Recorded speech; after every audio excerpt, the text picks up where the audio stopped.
السلام علیکم دوستو، آج پھر سکندر عباسی حاضر ہے آپ کی خدمت میں کچھ مزید باتوں کے ساتھ۔ باتیں وہی ملک کے اندر نئے صوبوں کی تشکیل کے حوالے سے کرنا چاہتا ہوں۔ اس لیے کرنا چاہتا ہوں کہ اس موضوع کو لے کر کئی طرح کے لال بجھکڑ فرزانے میدان میں اتر آئے ہیں۔ متروکہ سندھ کے نام سے کوئی چینل ہے جس پر ندیم رضوی نام کا کوئی لال بجھکڑ فرزانہ ہے جو نہ صرف زبان درازی کا مشاق نظر آتا ہے بلکہ تاریخ کو مسخ کرنے اور سندھی دانشوروں پر تنقید کرتے ہوئے نہ صرف اپنے کریہ المنظر ہونے کا مظاہرہ کرتا ہے بلکہ اپنی گالیوں کا غین گاف درست کرتے ہوئے اپنا دہن بھی بگڑتا ہوا نظر آتا ہے۔ بہت فٹ آتا ہے یہ شعر اس پر کہ لگے منہ بھی چڑھانے دیتے دیتے گالیاں صاحب، لگے منہ بھی چڑھانے دیتے دیتے گالیاں صاحب، زباں بگڑی سو بگڑی تھی، خبر لیجئے دہن بگڑا۔ ندیم رضوی صاحب نہ صرف جامع چانڈیو ہمارے سندھی دانشور ہیں اور ایاز لطیف ولیجو کا ذکر کرتے ہوئے اپنے جامع سے باہر نکل آتے ہیں بلکہ مظہر عباس جیسے منجھے ہوئے تجزیہ کار اور تبصرہ نگار کے خلاف بھی زبان بدتمیزی دراز کرتے ہوئے نظر آتے ہیں، صرف اس لیے کہ مظہر عباس سندھ صوبے کی تقسیم کو بالکل بھی غلط تجربہ ثابت کرتے ہیں۔ اور یہ ندیم رضوی صاحب مہاجروں کو بانیان پاکستان کی اولاد سمجھتے ہیں، اپنے مہاجر ہونے پہ کچھ زیادہ ہی زور دے کر باتیں کرتے ہیں۔ نہ صرف یہ بلکہ سندھ کو بمبئی سے علیحدہ کر کے ایک مستقل صوبہ بنانے میں بھی وہ مہاجروں کے اسلاف کی کارگزاری اور کارنامہ سمجھتے ہیں۔ اسے کہتے ہیں جناب پیدرم سلطان بود کا مغالطہ۔ چلیے صاحب، دل کے بہلانے کو غالب یہ خیال اچھا ہے، آگے بڑھیے۔ ایک اور دانشور حضرت بھی ہیں، دانش قاضی صاحب نام ہے ان کا، وہ بھی کمال بے نیازی سے باتیں کرتے ہوئے نظر آتے ہیں۔ یعنی نام کے اعتبار سے تو دیکھیے کہ نام میں دانش بھی ہے اور قاضی بھی ہیں، لیکن حضرت کو نہ دانش کا دان ملا ہے اور نہ فطرت کے قضاء و قدر کا شعور رکھتے ہیں، پھر بھی دانش قاضی کہلاتے ہیں۔ اسے کہتے ہیں صاحب اسم بغیر مسمى، یعنی جس پہ نام کا کوئی اثر ہی نظر نہ آئے۔ وہ بڑے کمال بے نیازی سے باتیں کرتے ہیں، سگریٹ کا کش لیتے ہوئے، دھوئیں کے مرغولے اڑاتے ہوئے، انتہائی ستم ظریفی کے ساتھ سندھیوں پر تنقید کرتے ہوئے نظر آتے ہیں۔ بڑی معصومیت سے کہتے ہیں کہ کیا ہے اگر سندھ کے 7-8 صوبے بن جاتے ہیں، یہ سندھی قوم پرست حضرت نئے بننے والے صوبوں کے خود وزیر اعلیٰ بن کر اقتدار کا مزہ اڑیں۔ کس معصومیت سے وہ قضاء و قدر کا فیصلہ سناتے ہیں اور کس انداز سے یونانی فلسفی بن کر یونان کی طرح سندھ کی شہری ریاستوں کی دانش کو بگھار رہے ہیں۔ ایک اور خاتون صاحبہ بھی ہیں، محترمہ مہناز ہیں یا مہناز ہیں، بہرحال مہناز اختر صاحبہ۔ ان کے لب و لہجے میں شائستگی تو ہوتی ہے لیکن طنز کا زہریلاپن کسی سے کم نہیں ہوتا۔ صحیح کہا گیا ہے کہ ڈرو اس شخص کے شر سے جس پر تم نے احسان کیا ہو، احسان کا بدلہ تو بہرحال خدا ہی دیتا ہے۔ کم ظرف لال بجھکڑ تو احسان بھلکڑ ہی ثابت ہوتے ہیں۔ یہ مہناز اختر صاحبہ تو یہ تاثر دینے پر تلی ہوئی نظر آتی ہیں کہ سندھ کے سیاستدان سب کے سب سندھو دیش ذہنیت کی سیاست کر رہے ہیں۔ وہ محترم جامع چانڈی اور ایاز لطیف ولیجو کو بھی پاکستان دشمن ثابت کرنے پر تلی ہوئی ہیں، حالانکہ ان کی تقریر کا کوئی ایک جملہ بھی ہمیں تو کہیں نظر نہیں آیا جو پاکستان دشمنی پر مبنی ہو۔ لیکن مہناز اختر کی تان بہرحال اس پر ٹوٹتی ہے کہ پیپلز پارٹی کا ان سندھو دیشیوں سے باطنی تعلق ہے۔ پتہ نہیں اس خوبصورت خاتون کو کیا جانڈسٹ لاحق ہے کہ وہ ایم کیو ایم کے اس ماضی کو نہیں دیکھ پاتی جب الطاف حسین صاحب ان سندھو دیشیوں کے سائے تلے سندھ کے اندر جلسے کرتے رہے، ان سے اپنے تعلق بڑھاتے رہے اور کراچی میں حیدر منزل کا طواف کرتے رہے۔ واہ، ہم چلیں تو سایہ بھی نہ اپنا ساتھ دے، تم چلو تو زمین چلے آسماں چلے۔ تو میرے محترم، متروکہ سندھ یعنی ہندوؤں کی خالی کردہ سندھ پر غاصبانہ حق جتانے کی ذہنیت سے سرشار یہ ندیم رضوی، دانش قاضی اور مہناز اختر صاحبہ کی ان باتوں کو سن کر سندھ کے دریائے جذبات میں تلاطم تو آتا ہے، دل تو کرتا ہے کہ ترکی بترکی ان کو جواب دیا جائے، لیکن تحمل سے کام لینا ضروری ہے۔ تاریخ نے پھر ہمیں ایک نازک موڑ پر آ کر کھڑا کیا ہے، لہٰذا ان متروکہ سندھ کے غاصبوں کو تھوڑا بہت آئینہ دکھا دیا جائے تو بہتر ہوگا۔ اس لیے آج کچھ بات لمبی ہو جائے تو اس میزبان کو سکندر عباسی کو معاف رکھیے گا۔ یہ تو صحیح ہے صاحب کہ جب سندھ کے تقسیم کے حوالے سے اس طرح لوگ بات کرتے ہیں تو اندر سے طبیعت کھولنے لگتی ہے، اور پھر غالب کا وہ شعر بھی یاد آ جاتا ہے کہ رات دن گردش میں ہیں، رات دن گردش میں ہے، سات آسماں ہو رہے گا، کچھ نہ کچھ گھبرائیں کیا۔ لیکن جب ایک نہیں ساتوں آسمان گردش میں ہوں تو پھر کھٹکا سا ہوتا ہے کہ کوئی نہ کوئی استاد ہے جو پڑھنے والی ہے ہماری اس معصوم دھرتی پر۔ تو چلیے جناب، گھبرائیں کیا اور ڈریں کیا، حالات کا مقابلہ تو بہرحال کرنا ہے۔ تحریک پاکستان کے دنوں سے لے کر آج تک یعنی 2026 تک گھبراہٹوں اور خوف در خوف کے مرحلوں سے ہی تو گزرے ہیں ہم۔ سن 47 میں آزادی کا پروانہ دے کر انگریز یہاں سے چلا تو گیا، لیکن کچھ اس سزا سے گیا کہ ہماری آزادی کا سہانا سپنا بھیانک تعبیرات کا سلسلہ بن کر رہ گیا۔ ہندوؤں اور مسلمانوں کے ایلیٹ کلاس سے تعلق رکھنے والے سیاستدانوں نے ہندو مسلم ماسس کو اس موہوم آزادی کے لیے ایسا کٹوایا مروایا کہ جس کا سلسلہ آج تک جاری ساری ہے۔ یہ جو سن 1867 میں بنارس کے اندر اردو زبان اور فارسی رسم الخط کے خلاف ہندوؤں کا آندولن اٹھا تھا تو بھانپنے والے بھانپ گئے تھے کہ ہندوستان کے بٹوارے کی سیاست کا آغاز ہو گیا ہے۔ یہیں سے لڑاؤ اور حکومت کرو کا، جسے انگریزی میں ڈیوائیڈ اینڈ رول، تو یہ شیطانی اصول تھا جو متحدہ ہندوستان کی سیاست میں انگریزوں نے داخل کیا، اور پھر یہی وہ مرحلہ ہے جہاں سے برے صغیر کے ہندوؤں اور مسلمانوں نے ٹھوکر پہ ٹھوکر کھائی اور یوں گرتے مرتے فرقہ واریت کی سیاست کے دلدل میں دھنستے چلے گئے۔ بالآخر سن 1947 میں برے صغیر ٹوٹا، بھارت نام کی گو ماتا کے 2 ٹکڑے ہوئے، ہندوستان پاکستان کے نام سے 2 ملک بنے، اور یوں اس خطے میں رہنے والوں کو آزادی ملی۔ آزادی کا خواب تو دلکش اور حسین تھا جو ہماری سیاست کے سامریوں نے قصے سنا کر ہماری نیندوں میں گھولا، لیکن ہمیں پتہ کیا تھا کہ آزادی کی نیلم پری دیو استبداد کا روپ دھار کر ہمارے سامنے آئے گی۔ ہزاروں بلکہ لاکھوں انسانوں کا خون بہے گا، معصوم بچے کاٹے مارے جائیں گے، بے شمار نوجوان عورتوں کی عصمتیں لوٹیں گی، گھر بار اجڑیں گے، محبت کرنے والے بچھڑیں گے، اور آزادی کے نام پر 2 نئے ملک وجود میں آئیں گے۔ تو لوگوں سے اس طرح بہت کچھ چھینا گیا، ان کے اوطان یعنی فطری وطن بھی ان سے چھین لیے گئے، مہاجرت کا سلسلہ چلا۔ تو جناب یہ ظلم ہوا تھا ہندو مسلم عوام کے ساتھ آزادی کے نام پر۔ اب اس کے ذمہ دار کون ہیں، یہ تو تاریخ ہمیں، اگر آپ دھیان سے تاریخ پڑھیں گے تو تاریخ ہمیں بالکل وضاحت سے یہ بات سمجھا دے گی۔ حقیقت یہ ہے کہ خون اور عصمت دری کے دریاؤں سے ہماری آزادی کا یہ گھوڑا گزرا ہے، جس کے لیے ہندوستان کے ہندو اپنے باپو گاندھی جی کے گن گاتے ہیں، اور ہم قائد اعظم کے۔ مہاجرت کا کوئی سان گمان بھی نہ تھا اس آزادی کے خواب میں۔ تو جناب اب میں اس وقت ان غلطیوں کی نشاندہی بالکل بھی نہیں کرنا چاہتا جو ہمارے ہندو مسلمان لیڈروں نے اس وقت کی۔ تاریخ انسانی میں ایسے کئی ادوار آ جاتے ہیں کہ قوم کے اندر لمحے خطا کر جاتے ہیں اور صدیوں کو سزا ملتی رہتی ہے۔ تبھی تو شاعر نے کہا تھا کہ یہ وقت بھی دیکھا ہے تاریخ کی گھڑیوں نے، لمحوں نے خطا کی، صدیوں نے سزا پائی۔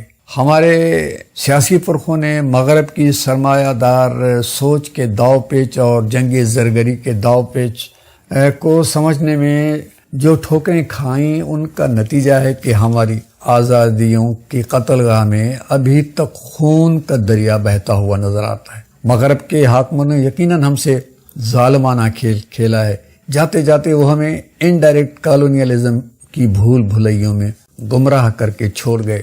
بدماشی کے ساتھ پنجاب، آسام اور بنگال کا بٹوارا کر کے ہمارے فطری وطنوں کو ٹکڑے ٹکڑے کر کے انسانی آبادیوں کی مہاجرت کے اسباب پیدا کر کے چلے گئے، اور یوں وہ ذہنیت پروان چڑھی جس نے متروکہ سندھ، متروکہ پنجاب اور متروکہ بنگال کی سوچ اپنا لی۔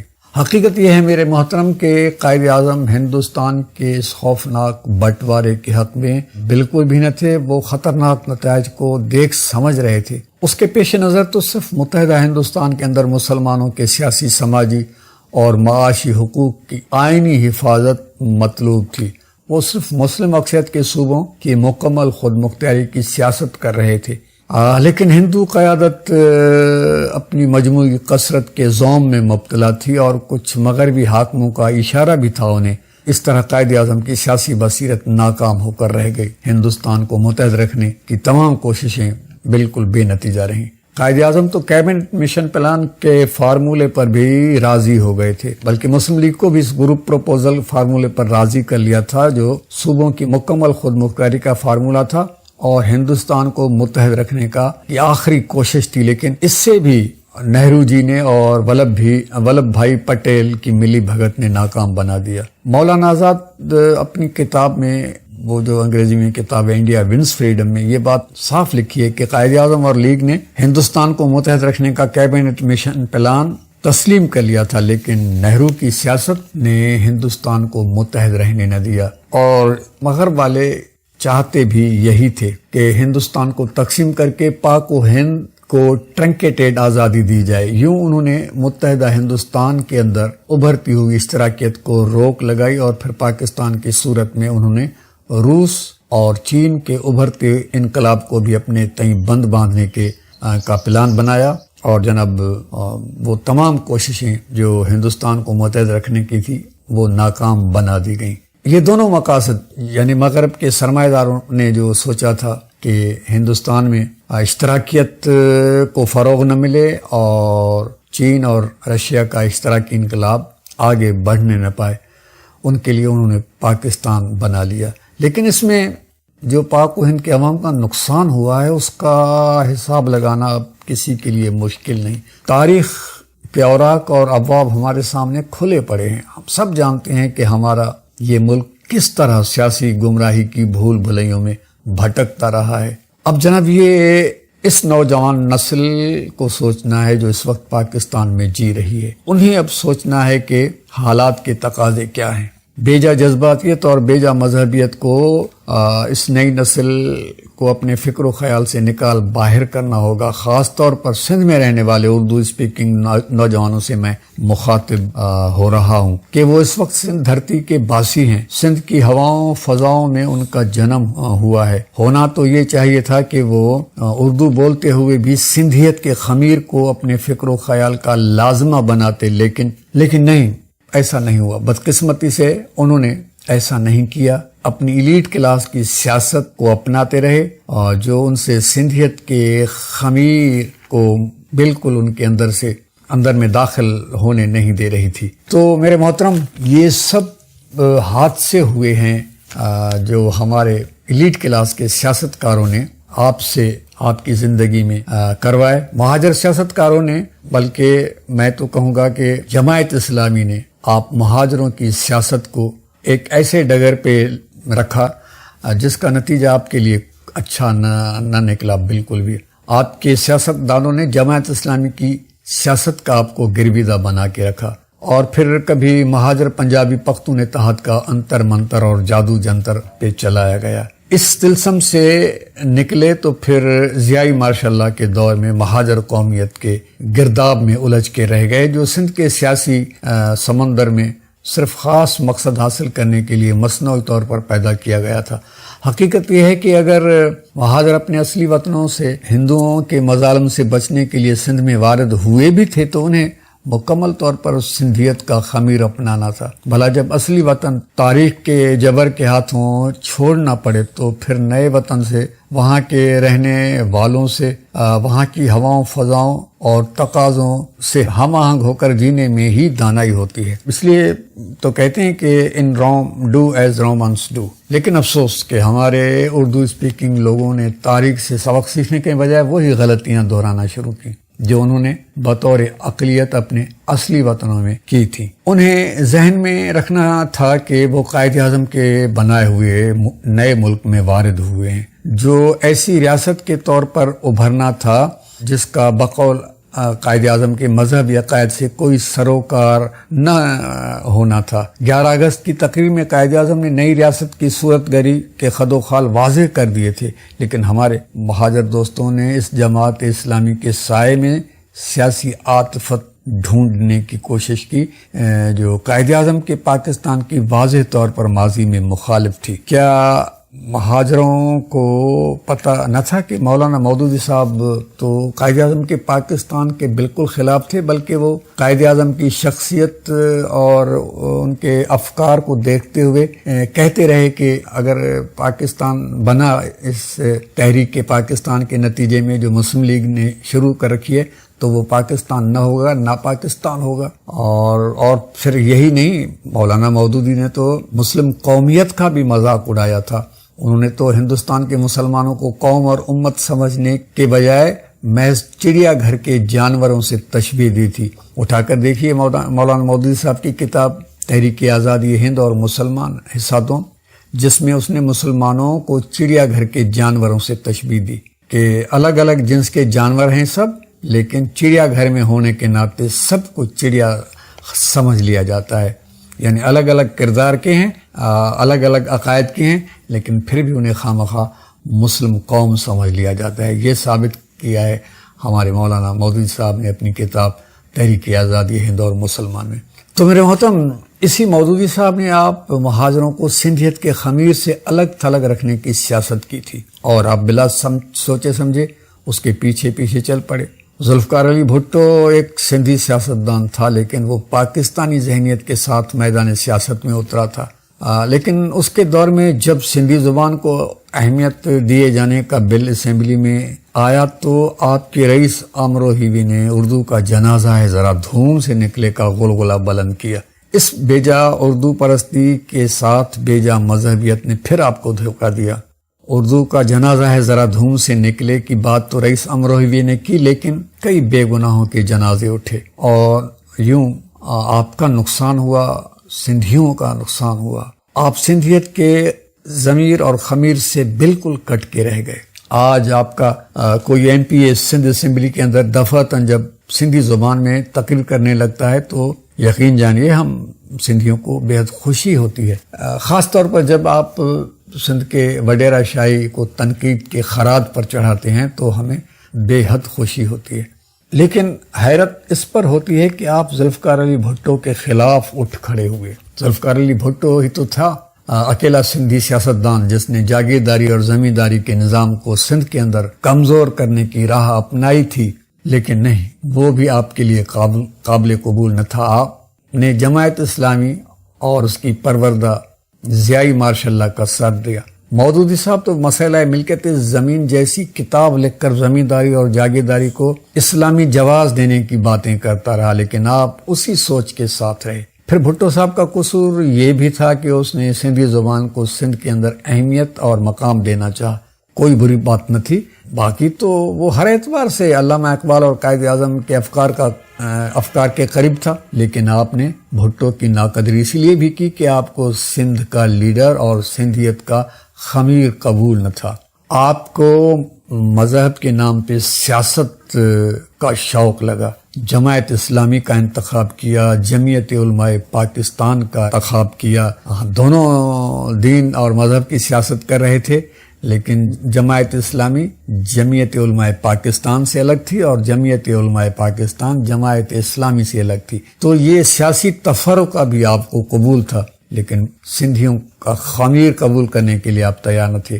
تاریخ کے اندر یہی وہ غلطیاں تھیں جن پر آپ نے اور اضافہ کر دیا مہاجر قومیت کی تحریک کا آغاز کر کے۔ اب اگر کوئی مہاجر MPA سندھی میں تقریر کرتا بھی ہے تو اہل نظر سندھی بھانپ لیتے ہیں کہ اس ہم زبانی میں ہم خیالی اور ہم دلی کا دور دور تک شائبہ نہیں.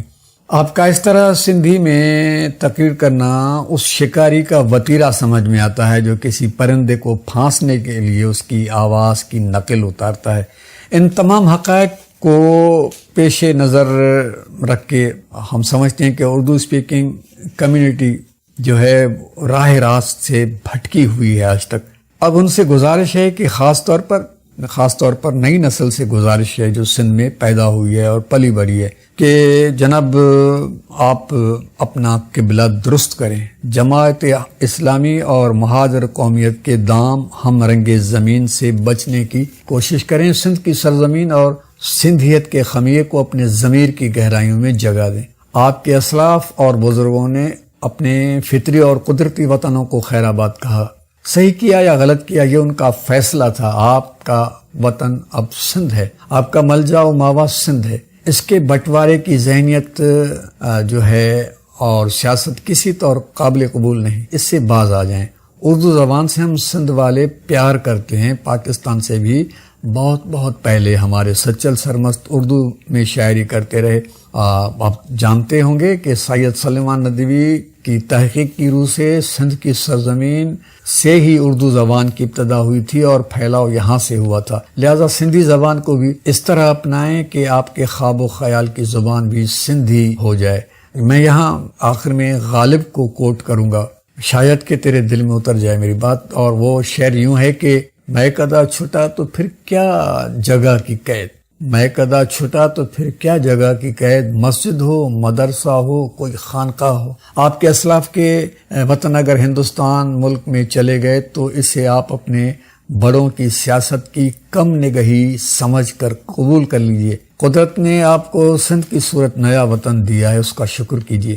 یہ قدیم سندھیوں کا دیس اور آپ اردو بولنے والوں کا بھی اب جنم بھومی ہے. لہٰذا اس کے بٹوارے کی سیاست ندیم رضوی صاحب اور دانش قاضی صاحب، ماہناز اختر صاحبہ سے گزارش ہے کہ وہ خود کو اس سیاست سے پرے رکھیں. اس میں ہی ہم سب کی خیر ہے.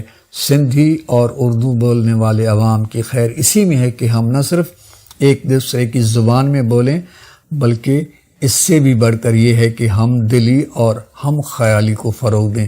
بقول کسی کہ ہم دلی از ہم زبانی بہتر است.